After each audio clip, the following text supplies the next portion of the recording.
দক্ষিণ আমেরিকা মহাদেশের সর্বদক্ষিণে অবস্থিত ভূপ্রাকৃতিকভাবে গুরুত্বপূর্ণ একটি বিশেষ অঞ্চলের নাম পাতাগোনিয়া।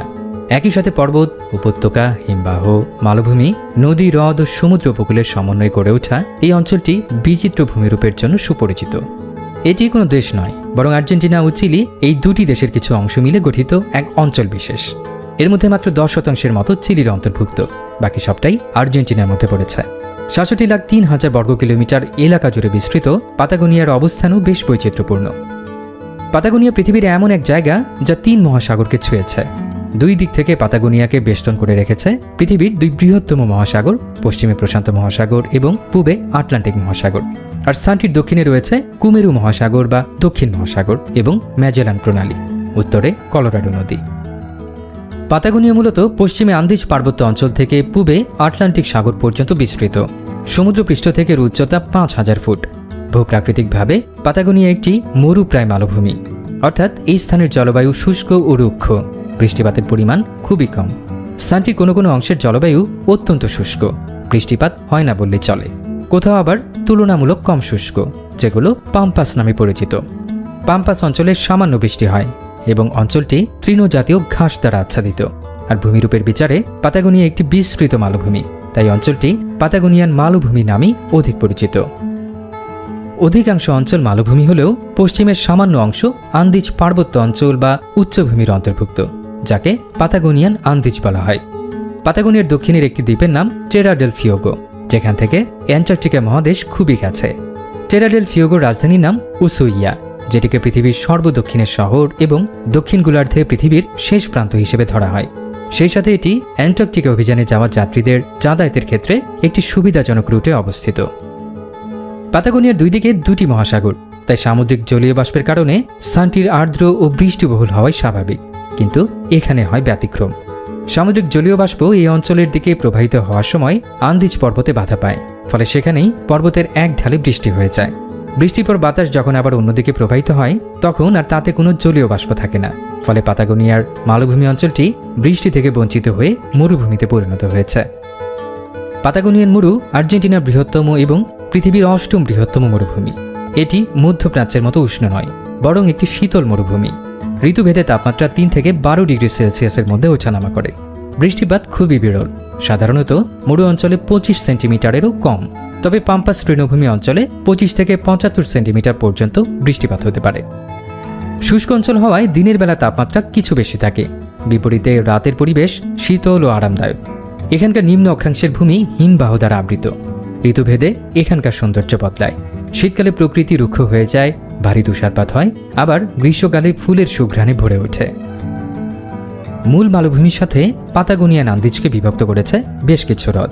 হ্রদগুলো হিমবাহের মধ্যেই গড়ে উঠেছে। এই কারণে পাতাগোনিয়ার এই অংশে হিমবাহ দ্বারা গঠিত ভূমিরূপ দেখা যায়। ল্যাটিন আমেরিকার নিগ্রো নদীর উপকূলীয় পাতাগোনিয়ার অঞ্চলটি আগ্নেয়প্রবণ। অগ্নুৎপাতের ফলে ব্যাসল্ট শিলা দ্বারা গঠিত ভূমিরূপ দেখা যায় এই অংশে। আগ্নেয় মাটি হওয়ায় অঞ্চলটি খুবই উর্বর। মরুভূমি ও ঘাসাচ্ছাদিত অঞ্চল হওয়ায় পাতাগোনিয়ার গাছপালার ধরন অন্যান্য অঞ্চল থেকে আলাদা। এখানে অপেক্ষাকৃত অধিক শুষ্ক অঞ্চলে ক্যাকটাসের মতো কাঁটা জাতীয় উদ্ভিদ জন্মায়। লবণাক্ততা এবং পানি স্বল্পতায় টিকে থাকার জন্য এই অভিযোজন। এ ধরনের উদ্ভিদকে জেরোফাইটিক প্ল্যান্টস বলা হয়। এসব উদ্ভিদের খরা এবং মরুভূমির শুষ্ক বাতাস সহ্য করার ক্ষমতা রয়েছে। তাছাড়া কাঁটা থাকায় মরুভূমির প্রাণীরা এগুলোকে সাবার করে ফেলতে পারে না, ফলে রুক্ষ এবং প্রায় বৃষ্টিবিহীন এলাকায় তারা টিকে থাকতে পারে। কম শুষ্ক পাতাগোনিয়ান অঞ্চল বা পাম্পাসে তৃণজাতীয় ঘাস জন্মায়। পাতাগোনিয়ার ভালদিস পেনিনসুলা অংশটি জীববৈচিত্র্যের জন্য বিখ্যাত। ইউনেস্কোর ওয়ার্ল্ড হেরিটেজ সাইট কর্তৃক স্বীকৃতিপ্রাপ্ত এই স্থানটি বিভিন্ন প্রজাতির স্তন্যপায়ী প্রাণীর এক চমৎকার আবাসস্থল। এদের মধ্যে রয়েছে পুমা, গুয়ানাকো, পাতাগোনিয়ান শেয়াল ইত্যাদি। চিলির পাতাগোনিয়া অংশের উচ্চভূমিতে বুনো ঘোড়া রয়েছে। এরা বহু বছর ধরে এই অঞ্চলে বংশবৃদ্ধি করে চলেছে, তাই পাতাগোনিয়ান ঘোড়াকে পৃথিবীর প্রাচীনতম বন্য ঘোড়া হিসেবে বিবেচনা করা হয়। আটলান্টিক উপকূলে পাতাগোনিয়ার বেশ কিছু সমুদ্র সৈকত আছে, যেখানে ডলফিন, তিমি, অর্কা, এলিফ্যান্ট সিল এবং ম্যাজেলান পেঙ্গুইন দেখা যায়। এই অঞ্চল বৈচিত্র্যপূর্ণ পাখিতে পরিপূর্ণ।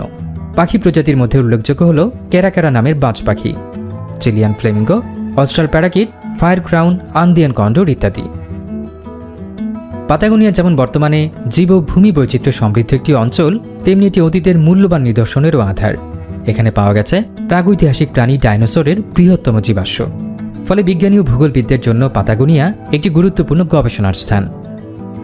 স্থানটির নাম পাতাগোনিয়া রাখা হয়েছিল এই অঞ্চলের অধিবাসীদের নামানুসারে। অঞ্চলটিতে একসময় তেহুলচি নামক আদিবাসী সম্প্রদায়ের বসবাস ছিল। পর্তুগিজ নাবিক ফার্দিনান্দ ম্যাজেলান সর্বপ্রথম এই অঞ্চলে অভিযান চালান। তিনি তেহুলচিদের শারীরিক গঠনের উপর ভিত্তি করে তাদের নাম রাখেন পাতাগন। সেই পাতাগন থেকেই কালক্রমে স্থানটির নাম পাতাগোনিয়া। তেহুলচি বা পাতাগনরাই ছিল পাতাগোনিয়ার আদি অধিবাসী। তারা ছিল যাযাবর জাতি। অধিকাংশ অঞ্চল মরুভূমি হওয়ায় কৃষিকাজ সম্ভব ছিল না, তাই তারা বনাঞ্চল থেকে ফলমূল সংগ্রহ এবং পশু শিকারের মাধ্যমে জীবিকা নির্বাহ করত। তাদের নিজস্ব আঞ্চলিক ভাষাও রয়েছে।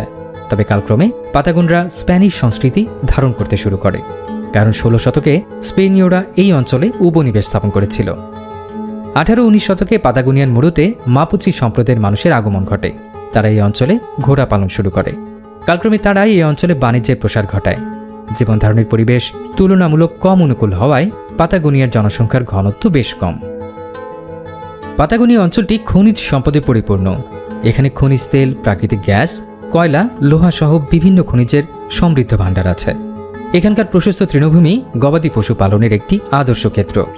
পাম্পাস তৃণভূমিতে মূলত ভেড়া চড়ানো হয়, যা এখানকার অর্থনীতির একটি গুরুত্বপূর্ণ ভিত্তি।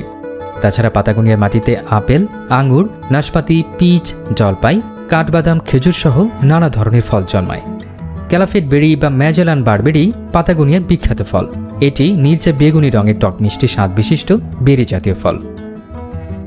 দ্বিতীয় বিশ্বযুদ্ধের পর থেকেই পাতাগোনিয়ায় পর্যটন শিল্প বিকশিত হতে শুরু করে। পর্যটনই মূলত পাতাগোনিয়াকে বিখ্যাত করে তুলেছে। বর্তমানে পর্যটন এখানকার অর্থনীতির একটি অন্যতম ভিত্তি। Torres Del Paine national park, Chiloe island এবং মার্বেল গুহা চিলিতে অবস্থিত পাতাগোনিয়ান পর্যটন কেন্দ্র। এর মধ্যে মার্বেল গুহা একটি আশ্চর্য সুন্দর ভূমিরূপ। মার্বেল পাথরের পাহাড়ের গায়ে পানির আঘাতে বড় বড় গুহার মতো তৈরি হয়েছে। ধূসর গুহার গায়ে সবুজ ঘাস ও লতানো গাছ জন্মে স্থানটিকে এক অনন্য সৌন্দর্য দান করেছে। বরফপ্রেমীদের জন্য আর্জেন্টিনার লস গ্লেসিয়ার্স ন্যাশনাল পার্ক একটি আদর্শ ঠিকানা। পাতাগোনিয়ায় নাহুল হুয়াপি ন্যাশনাল পার্কে একই সাথে পর্বত, হ্রদ, নদী এবং সৈকত দেখার সৌভাগ্য হয়। এখানকার পেরিটো মরেনো হিমবাহটি ভৌগোলিকভাবেও তাৎপর্যপূর্ণ। পৃথিবী পৃষ্ঠের সুপেয় জলের একটা বড় উৎস এই হিমবাহগলিত জল। হিমবাহটি প্রতিনিয়ত বৃদ্ধি পাচ্ছে। পর্যটন কেন্দ্রগুলোর মধ্যে টরেস ডেল পাইন এবং লস গ্লেসিয়ার্স ন্যাশনাল পার্ক পর্যটকদের সবচেয়ে বেশি আকৃষ্ট করে। তবে পাতাগোনিয়া ভ্রমণ পিপাসুদের কাছে কেবল একটি ভ্রমণ গন্তব্যই নয়, অ্যাডভেঞ্চার প্রেমীদের জন্য এক আদর্শ ঠিকানা, ভূবিজ্ঞানীদের জন্য গবেষণার একটি চমৎকার ক্ষেত্র এবং প্রাকৃতিক বৈচিত্র্যের এক অনন্য প্রান্তর।